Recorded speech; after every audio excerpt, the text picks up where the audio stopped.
வணக்க மக்களே, அனைவருக்கும் இனிய வணக்கம். பள்ளி கல்வித்துறையில் வந்திருக்க சில முக்கியமான தகவல்களை பற்றி இந்த ஒரு வீடியோவில் நம்ம பார்க்கலாம். ஆசிரியர் தகுதி தேர்வில் நடந்த ஆசிரியர் தகுதி தேர்வு குறித்து ஆசிரியர் சங்கங்கள் பரபரப்பான குற்றச்சாட்டு வச்சுருக்காங்க. 9 பள்ளிகளை மூடவும் செஞ்சுருக்காங்க. என்ன அப்படின்றத பற்றி நம்ம பார்க்கலாம். தாவேக அரசு மீது ஆசிரியர்கள் பகீர் குற்றச்சாட்டுகளை எடுத்து அடுக்கி வச்சிருக்கிறதுக்கு காரணம் என்ன? மேலும் முதல்வர் விஜய் ஆசிரியர்களுக்கு எப்பொழுது ஒரு நல்ல செய்தியை வழங்க இருக்காரு. 149 ஜிஓ 2013 டெட்டில் பாஸ் பண்ணவங்களுக்கு உண்டான போஸ்டிங்கை எப்பொழுது போட இருக்காரு என்பன குறித்த தகவல்களை இந்த ஒரு வீடியோவின் வாயிலாக பார்க்க வாங்க. நேற்று நடந்த ஆசிரியர் தகுதி தேர்வு குறித்து ஆசிரியர் சங்கங்கள் பரபரப்பான குற்றச்சாட்டை நடத்தியிருக்காங்க. இதில் என்ன அப்படின்னு பார்த்தீங்கன்னா, அவங்களுக்கு ஒரே நாளில் ஒரு 1வதுலேருந்து 5வது வரைக்கும் இருக்கிற ஆசிரியர்களுக்கு சனிக்கிழமையும், 6வதுலேருந்து 8வது வரைக்கும் இருக்கிற ஆசிரியர்களுக்கு ஞாயிற்றுக்கிழமையும் இப்படி நடத்தப்பட்டது ரொம்ப ஒரு அநீதியை இழக்கும் செயல் அப்படின்ட்டு நிறைய குற்றச்சாட்டுகள் வந்திருக்கு. ஆசிரியர் சங்கங்கள் பார்த்திங்கன்னா இந்த டெட் தேர்வு குறித்து பலவிதமான குற்றச்சாட்டுகளை எழுப்பிட்டிருக்காங்க. இதில் சில முக்கியமான தகவல்கள் எப்போ வரும் அப்படின்றது இன்னமும் நமக்கு தெரியப்படவில்லை. பள்ளி கல்வித்துறையில் அடுத்து பார்த்திங்கன்னா 9 பள்ளிகளை மூட செஞ்சுருக்காங்க.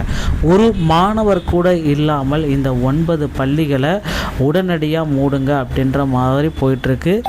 ஏன் எந்த நிலைமைக்கு இப்படி தள்ளப்பட்டிருக்கிறது பள்ளி கல்வித்துறை? இதற்கு முக்கியமான முடிவுகள் எங்கே எடுப்பாங்க? யார் இதற்கு காரணம்? எஸ்எம்சி குழு தான் இதற்கு முக்கியமான காரணமாக?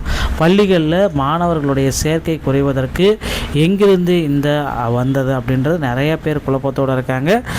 ஒரு மாணவர் கூட இல்லாமல் என்ன செய்வது? விழிப்புணர்வு ஏற்படுத்திய தவறிய ஆசிரியர்கள். நடப்பு கல்வியாண்டில் திருப்பூர் மாவட்டத்தில் மூடப்பட்ட உத்தேசித்துள்ள அரசு துவக்க பள்ளிகளின் எண்ணிக்கை ஒரு அப்ராக்சிமேட்லி திருப்பூர் மாவட்டத்தில் இவ்வளவு பள்ளிகள் பார்த்திங்கன்னா மூடப்பட்டிருக்குது. 9 பள்ளிகள். ஒரு மாணவர்களுக்கு கூட இதில் சேராததுனால இதில் ரொம்ப ஒரு கடினமான சுச்சுவேஷனுக்கு வந்ததுனால பள்ளிகளை மூடவும் செஞ்சுருக்காங்க. கிட்டத்தட்ட 9 பள்ளிகளை மூட வேண்டிய சுச்சுவேஷனுக்கு வந்துருச்சு. இதனால் மீண்டும் அந்த இடத்துல அந்த பள்ளிகளை திறப்பாங்களா இல்லையான்றது தெரியப்படவில்லைங்க.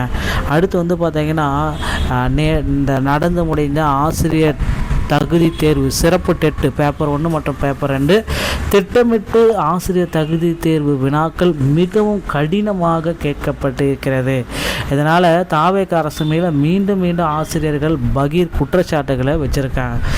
ஆசிரியர்களுடைய வினாத்தாள்கள் ரொம்ப பார்த்திங்கன்னா அவங்களுடைய ஆசிரியர் சங்கங்கள் போராடக்கூடாது என்பதற்காக திட்டமிட்டு செயல்படுவதாக இந்த குற்றச்சாட்டு. ஆசிரியர் பதவி உயர்வுக்காகவும் பணியை தக்க வைக்கவும் நடத்தப்பட்ட தகுதி தேர்வு மிகவும் கடினம். தேர்வில் 8ஆம் வகுப்பு வரையிலான பாடத்தில் இருந்து கேட்கப்படும் கேள்விதாக கூறியதாக தகவல். நேற்று ஆசிரியர் தகுதி தேர்வு சங்கங்கள் நேற்று நடந்தவை பெரும்பாலான 11, 12ஆம் வகுப்பிலிருந்து கேட்கப்பட்டதாக கூறப்படுகிறது. அவுட் ஆஃப் சிலபஸிலிருந்து ஏராளமான கேள்விகள் கேட்கப்பட்டதால் பணியை தக்க வைப்பதே ஆசிரியர்களின் கவனமாக இருக்க வேண்டும் என கருதப்படுகிறது. மற்ற கோரிக்கைகளுக்காக போராடாமல் இருக்க வேண்டும் என அரசு புகார் கருதுவதாக தெரிவிக்கப்படுகிறது. 1 முதல் 8ஆம் வகுப்பு வரை பாடம் எடுக்கும் ஆசிரியர்களுக்கும் இதே நிலை தான். நேற்று நடந்த தேர்வில் பெரும்பாலான கேள்விகள் பார்த்திங்கன்னா 11 to 12 வகுப்புலேருந்து கேட்டதுனால ஆசிரியர்கள் பகீர் குற்றச்சாட்டு. ஆசிரியர் சங்கங்களும் இதில் குற்றச்சாட்டு வச்சுருக்காங்க. அடுத்து பள்ளி கல்வித்துறையில் எஸ்எம்சி மூலமாக புதிய நியமனங்களை கொண்டு வரத்துக்கும் திட்டங்கள் வச்சுருக்காங்க. இதுக்கு அடுத்து பார்த்திங்கன்னா தேர்தல் வாக்குறுதிகளில் முதல்வர் விஜய் குறிப்பிட்ட மாதிரி 149 ஜிஓவை நீக்கிறதுக்கு உண்டான ஒரு மிகப்பெரிய அரசாணையை இன்னும் ஒரு சில தினங்களில் நமக்கு வெளியிடுவார். அடுத்து பள்ளி கல்வித்துறையில் பகுதி நேர ஆசிரியர்களை பல ஆசிரியர்களுக்கு உண்டான ஒரு பணி நியமன வாய்ப்பையும் விரைவில் கொடுப்பார் அப்படின்றது எதிர்பார்க்கலாங்க. டிஆர்பியில் இந்த தகவல்கள் உங்களுக்கு பிடிச்சிருச்சு அப்படின்னா நீங்கள் நம்முடைய சேனலோடு இணைந்திருங்கள். மீண்டும் ஒரு நல்ல தகவலோடு நான் உங்களை சந்திக்கிறேன். நன்றி, வணக்கம்.